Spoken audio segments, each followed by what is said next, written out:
Vessel ng China nga ba ang mga nagtatrabaho ngayon dito sa reklamasyon sa Manila Bay?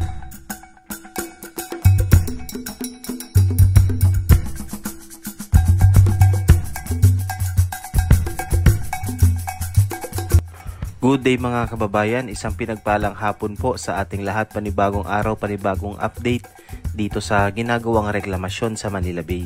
Ngayon nga po ay nandito tayo sa may bahagi ng Mall of Asia, kung saan ay makikita natin yung kanilang continuous na pagbubuhos ng buhangin. At simula nga po ng maaprubahan at mag-resume ng operasyon itong dalawang reklamasyon dito sa bahagi ng Manila Bay, ay marami ang nagtatanong kung sino daw ba talaga ang mga gumagawang kontraktor dito sa reklamasyon na to. Ayon po sa ating pagkakaalam ay dalawang kontraktor yung gumagawa dito. Yung Boskalis ng Netherlands at yung China Harbor Engineering Company, syempre ng China. Ayan, so marami kasi yung nagtatanong kung kumpanya pa rin daw ba, kung China daw ba ang gumagawa rito.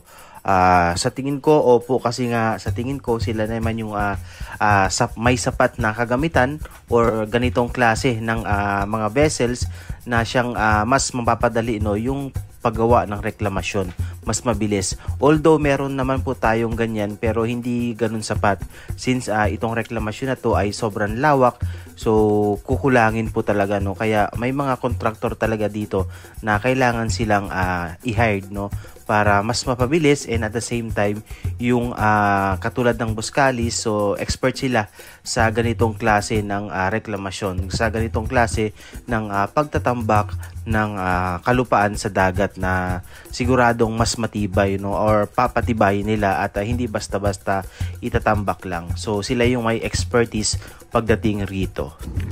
Good afternoon po mga kababayan, at yan, magandang hapon. So nandito tayo ngayon sa may Mall of Asia Seaside. Ayan, katabi nito. So kung matatandaan po ninyo ay naaprubahan na nga yung dalawang reklamasyon dito sa Manila Bay. Out of 22 reclamation na gagawin ay dalawa pa lang yung naaprubahan. At ito nga ang Pasay 360 Reclamation Project at yung Pasay Harbor City. Wait lang, meron tayong nakitang ibon dito. Ayan, napakagandang ibon. Ayan. Tapos itim yung binti niya, yung paa dilaw. Okay, so comment down below kayo mga kababayan kung ano ba ang tawag rito. Nandito lang sa may batuhan dito sa mismong seaside sa Mall of Asia. Sa pansin rin natin dahil mga troso dito, kawayan. Alright, so dito naman mapapansin po natin ay nagbubuhos sa bahaging ito. So kung hindi tayo nagkakamali, ito na yung pangalawang isla, ito na yung Island B na tinatawag. Dahil kaya nga po siya tinawag na 360 Reclamation Project. Yung Island A ay binubuo ng 60 hectares, yung B at C naman ay parehas 150 hectares. Tapos ito, mapapansin nyo, itong pinakang harap na to mga kababayan, itong mismong tapat ng MOA to, dito bubuuhin ang 150 hectares. So ibig sabihin, yung nakikita nyo yung karagatan na to ngayon ay masasakop ng reklamasyon, mawawala na to. Okay, and sinasabi din nga nila na ito daw ay kadugsong nitong Mall of Asia. Yan, yung bahaging ito ng Mall of Asia na to, so mawawala yan. So sa ngayon, A at B, Island A at Island B pa lang yung nakikita natin na binubuhusan ng mga buhangin. So dito sa C, wala pa tayong nakikitang indikasyon na nagbubuhos, pero tulad ng ginawa sa Island A at Island C ay nandito na rin yung ibang equipment. So ito yung dumudurog sa mga burak dito sa bahaging ito. Yan, yung mga malalaking vessels na yan. Meron pang iba yan hindi na natin makita yung iba kung saan na naka pwesto, so before the suspension nito, dun sila nag-i-start ng pagbasag or pagtanggal ng mga burak dito. Yan. So katulad ng ginawa sa Island A, ganoon din tinatanggalan nila ng burak para hindi malambot yung pundasyon. Pero marami pa naman silang ginagawa dyan na para mas maging matibay nga, dahil pinag-aralan naman po to at hindi naman basta-basta ginagawa itong reklamasyon na to. Yan, sabi nga nahuhuli na tayo sa modernisasyon. Yung ibang bansa ilang taon na, dekada na ang nakakalipas nang sila ay magsimulang reklamasyon. Tayo meron na rin naman tayo itong kinatatayuan natin na to, reklamasyon to dati, no? Pero ito lang, no, hindi na nasundan.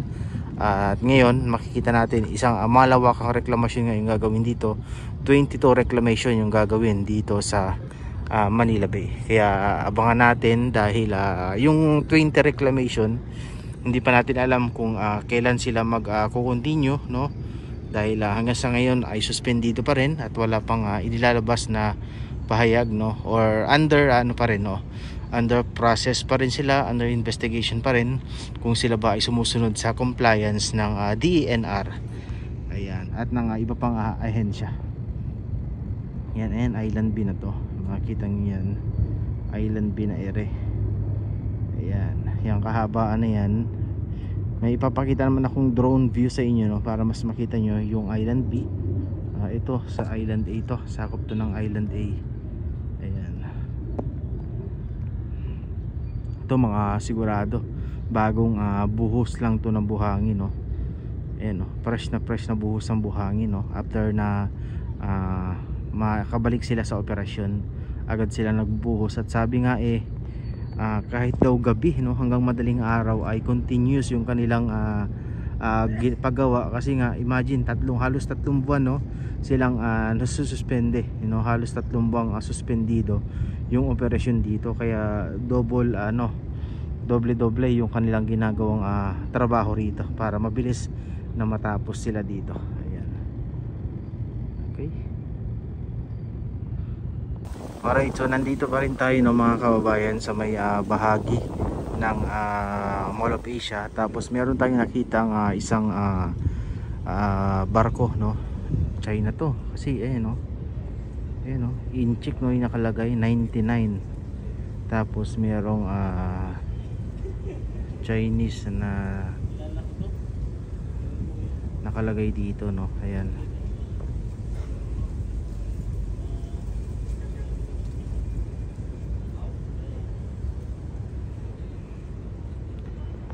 So posible itong ganitong mga vessel punong-puno to ng buhangin at magbubuhos pa lang.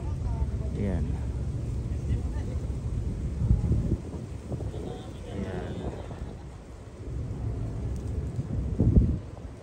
Tayo natin na siguro dito to magbubuhos sa may Island A, no. Ayan siya. Kita nyo yung katawan ng vessel na to ay lubog na lubog, no. Kumpara dito sa barko na nagbubuhos, medyo litaw na, yung kanyang katawan. So yan, magbubuhos yan. Ayan, so hintayin natin, ayun, 99. Tapos hindi ko alam kung sa Chinese ba to or sa mukhang sa nga to, Chinese alphabet nga to, no. Ayan. So kasi nga, no, sa kadahilanan na yung China talaga namang marami silang kagamitan, no. Kung aasahan din lang natin na magbubuhos dito yung mga vessel natin dito, meron naman tayo pero hindi ganoon kadami, no.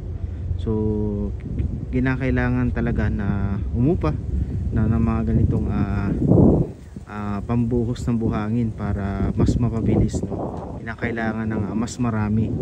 Kasi kung asahan natin kung kukunti lang, magtsatsaga tayo sa ilang piraso lang, matatagalan. Kaya madalas makikita natin dito ay mga vessel talaga, no, ng China. Ayan. Pero yung nakikita nating flag sa hulihan ay Philippines. Nasa na? Ayun, no. May flag siya ng Philippines sa likod. Ayan. Pero siguro yung barko is, hindi ko alam kung binili sa China or donated ng China, Ayan, dyan natin yan makikita. Ayan. Flag pa rin ng Philippines yung nasa likod nito. Ayan. So ito, pansinin nyo, medyo litaw na, no, yung katawan nito. Ayan, ibig ibig sabihin ay kukunti na lang yung buhangin na karga-karga nito. Ayan. At naibuhos na lahat dito kumpara dito na lubog oh. Ayan. Ayun oh, flag ng Pilipinas nasa likod.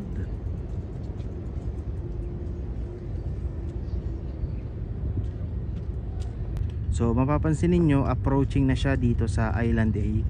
So sigurado tayo na ito mga bagong tambak rin to. At ito mga panibagong tambak na naman yung kanilang gagawin ngayon dito. So talagang bumabawi sila dahil 3 buwan silang suspende. At marami-raming dapat sana ay nagawa na nila sa loob ng 3 buwan na yun, kung hindi na suspende yung operasyon nila.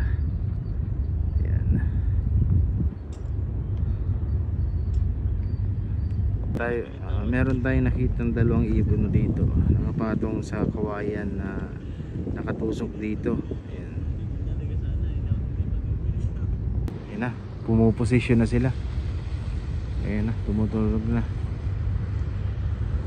Ito pakita ko lang. Ayan, MB Orient Cruiser. Alam ko pwede kang makapaglibot dito around sa Manila Bay. Ayan, uupa ka dito no. Ayan na. Mukhang magsisimula na yung pagbuhos dito no. Tingnan natin.